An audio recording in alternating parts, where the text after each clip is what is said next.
Olá, bem-vindos a mais uma conversa aqui sobre narrativas bíblicas.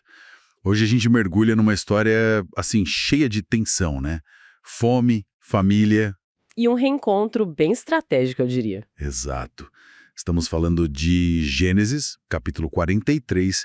Vamos usar uns comentários bíblicos para tentar entender melhor as camadas dessa história. Isso aí. A situação é bem crítica, né? A fome está pegando forte em Canaã. Não tem para onde correr. Não mesmo. E a única esperança aparentemente está lá no Egito, com aquele governante poderoso, que eles nem sonham que é o José, ainda. Ainda não, né? E tem um preço alto para voltar lá, levar o Benjamim. Pois é o caçula, o protegido de Jacó. Isso que complica tudo. Exatamente. O capítulo já começa com essa pressão, né? Jacó reluta muito. Dá para sentir o peso dos traumas do passado nele. Com certeza, perder Raquel, depois José, agora arriscar Benjamim, é pesado. Muito. Mas a fome fala mais alto, né? Não tem jeito. E a nossa ideia aqui é explorar justamente isso.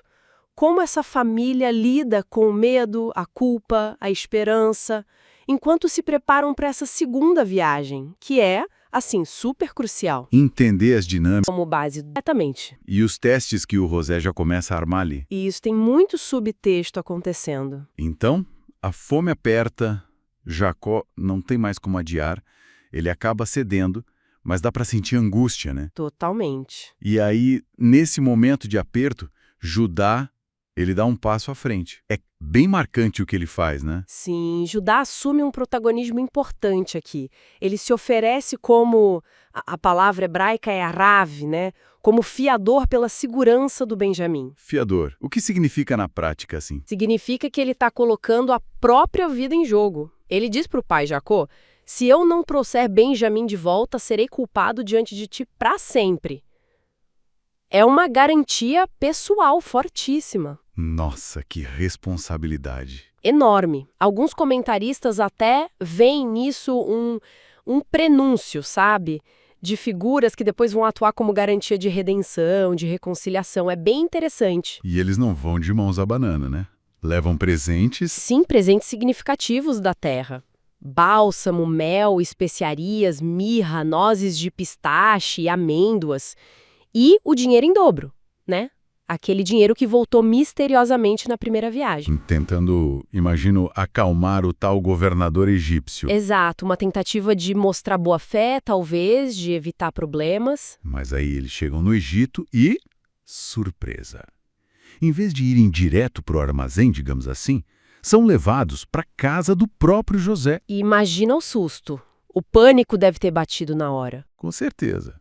Devem ter pensado, pronto, é agora. Viemos devolver o dinheiro e eles vão nos prender, nos fazer escravos. O medo é quase palpável ali no texto, né? Eles correm para falar com o mordomo ou administrador da casa, tentando se explicar sobre o dinheiro. Olha, a gente achou esse dinheiro nas nossas sacas, não sabemos como foi parar lá, trouxemos de volta, aquela coisa apressada, né? Isso. Mas a resposta do mordomo é inesperada. Ele acalma os irmãos. E mais, ele menciona o Deus de vocês e o Deus de seu pai. Opa, isso é interessante. O que sugere? Sugere que a fé do José, mesmo no ambiente egípcio, já estava, de alguma forma, transparecendo, influenciando as pessoas ao redor dele. É um testemunho silencioso ali. Faz sentido. E para completar, Simeão, que tinha ficado para trás como garantia... É trazido de volta para eles. Isso deve ter aliviado um pouco a tensão, né? Tipo, ok, talvez não seja uma armadilha. Pelo menos não imediatamente. E então, o momento do reencontro principal.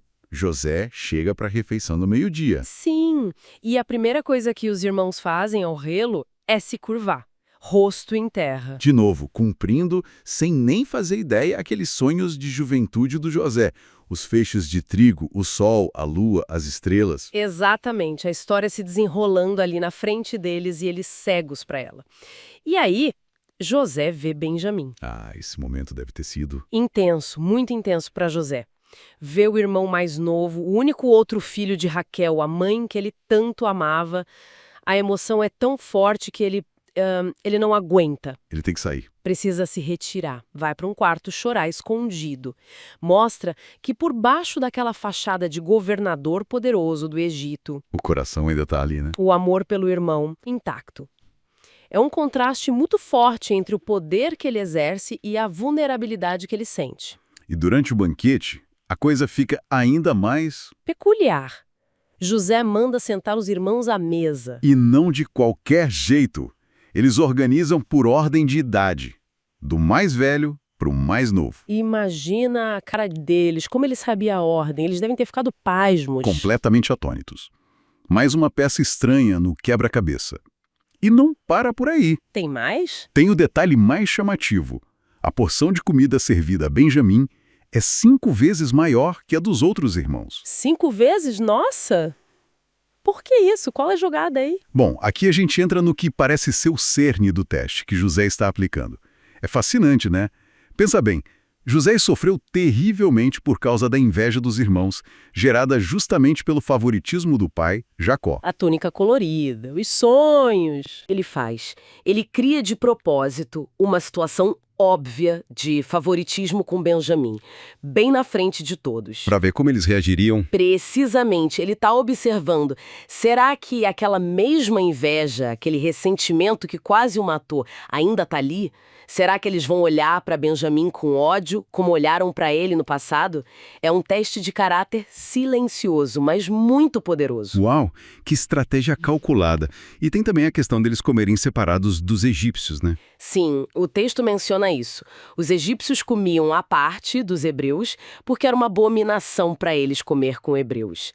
É um detalhe cultural da época que mostra essa separação. Mesmo com toda essa emoção, especialmente ao ver Benjamim, José não se revela ainda. Ele mantém a fachada, né? Age com muita cautela. Exatamente. E essa prudência é muito significativa. Reconstruir relacionamentos quebrados, ainda mais depois de um trauma tão profundo como o que eles viveram, Não é algo que acontece de uma hora para outra. de jeito nenhum. É um processo. José está tateando o terreno, ele está avaliando o caráter dos irmãos. Ele precisa ver sinais de mudança real, de arrependimento, talvez, antes de se abrir completamente. Antes de se arriscar de novo, de certa forma. Isso, para que a confiança possa ser minimamente restabelecida, parece que ele entende que é preciso ter alguma segurança de que os erros do passado não vão simplesmente se repetir. Faz todo sentido. Levanta uma questão importante sobre reconciliação, né?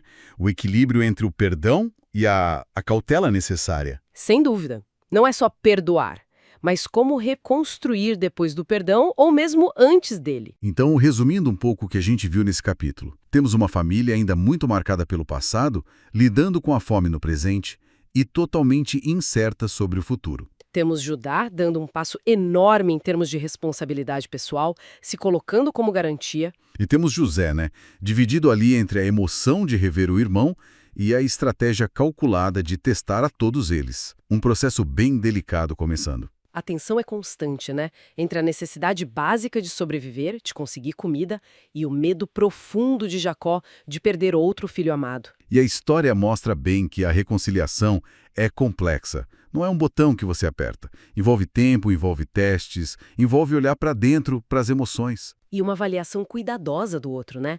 Para ver se houve mudança de verdade. Não é um caminho fácil, definitivamente. Fica até uma reflexão para a gente, né? Como as nossas próprias feridas, as marcas do passado, podem acabar moldando a forma como a gente busca restaurar um relacionamento que foi quebrado. Sim, a estratégia do José, essa coisa calculada de testar antes de se revelar, faz a gente pensar nesses passos, às vezes meio dolorosos, né? Que são necessários para reconstruir confiança. Será que sempre precisa ser assim? Até que ponto a cautela é necessária e até que ponto ela pode virar desconfiança paralisante? É algo profundo para se pensar sobre a dinâmica da confiança e da cura nos relacionamentos. Material para muita reflexão.